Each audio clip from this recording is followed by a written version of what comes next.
It feels like it's going to be an important season coming up for Rob Dillingham, and while Summer League is just a tiny step in that journey, it's still something that Timberwolves fans are invested in. Now, Dillingham has been far from perfect as a spark plug scorer and a smaller defender, but I think his playmaking has really popped in these first two Summer League games, and that's not insignificant either. If Dillingham is going to be a point guard on a team who wants to contend, being able to spark good offense through his passing is a great way to add value to this Wolves team.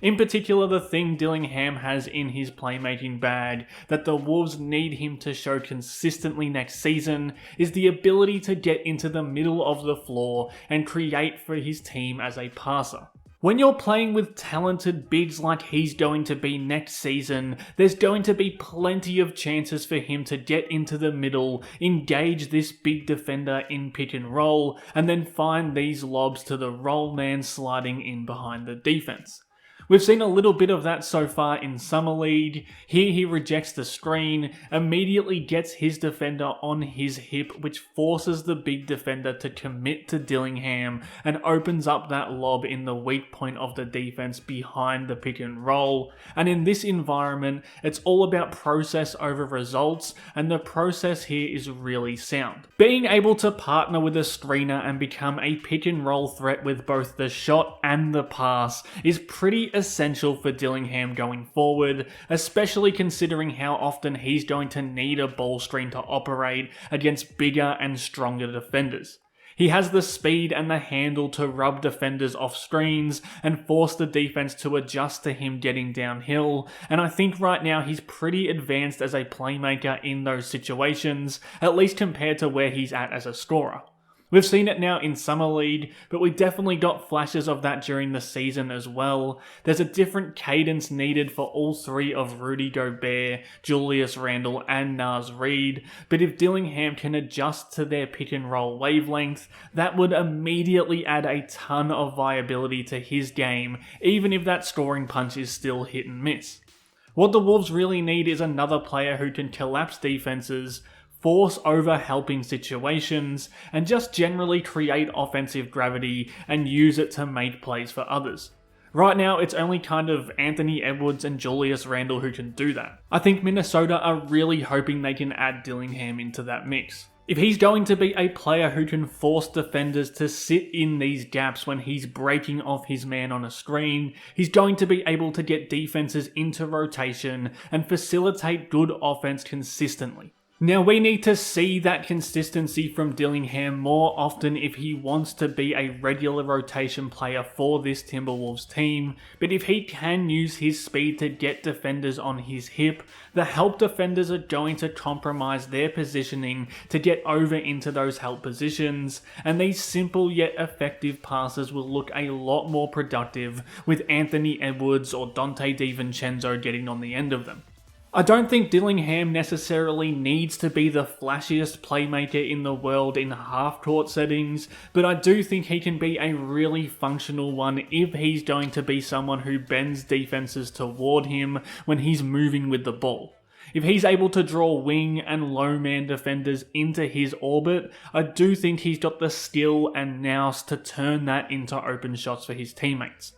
There's just not another player outside of Edwards on Minnesota's roster who can handle the ball and force defenses to overhelp like this, and that's going to make way more sense if it's happening when there's better players around Dillingham. I love this possession as an example of what I'm trying to say here. The way he freezes his defender with the handle forces the defense to not only build this wall in front of him, but the backline helper needs to rotate to the roll man as well, and that's the kind of high level corner read that really works in the NBA. And I think that's the easiest path to earning the coaching staff's trust next season for Dillingham. He's got to get into the middle of the floor, tilt the defense, and then make the right reads from there. Again, when he's playing with Minnesota's regular rotation players, that's only going to enhance the effectiveness of this and make him a better playmaker in the half court. That's a point of difference that could earn him minutes and keep him as one of those regular rotation members. Whether the scoring comes along is going to be a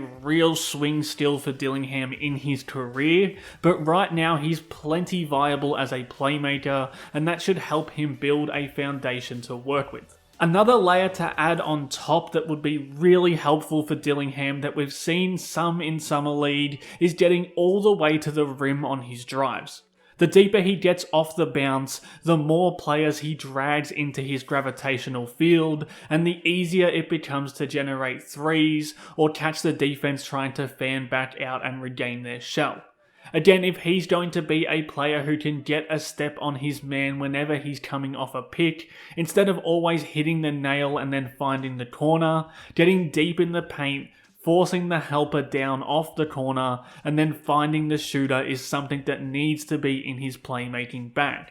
That's not something we've really seen a lot of from Dillingham, but with his speed and wiggle off the bounce, it's something he needs to keep improving in the same way we've seen Anthony Edwards develop that skill over the past few seasons. Obviously, Ant is a superior finisher compared to Dillingham, but Ant is great at getting that extra step or two closer to the rim and really crumbling the defense around him so that those kick-out passes are easier and more effective reads. Even without the same finishing ability, there's no reason that Dillingham shouldn't be getting even deeper downhill more often so that he can find guys like Edwards, McDaniels, or Julius Randle in better spots so that they can make the next play.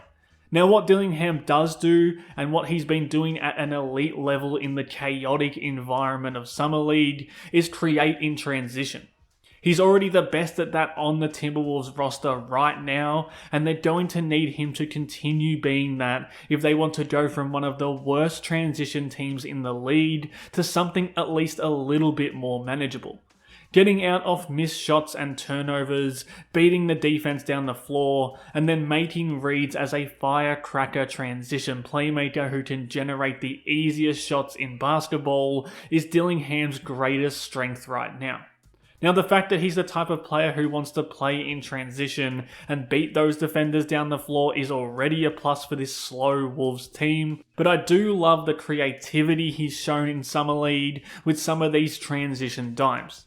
You need to want to keep things flowing quickly to spot this cutter in transition and turn it into easy points. And you need to have a bit of flavour in your game to avoid this defender cutting off this fast break. This isn't a one-to-one comparison I'm making here in many ways, but the way Tyrese Halliburton manipulates transition defenses and forces his team to play fast with his playmaking is the kind of thing Dillingham does on a smaller scale, and the more of that Minnesota can get, the better it will be for them. So we need to see the shot come around, we need to see some of the rim finishing stuff for Dillingham, and the defense is more effort than substance right now at his height, but I do think there's a multi-tooled playmaker there right this second, and that's the biggest tick next to his name through these first few games of Summer League and heading into next season.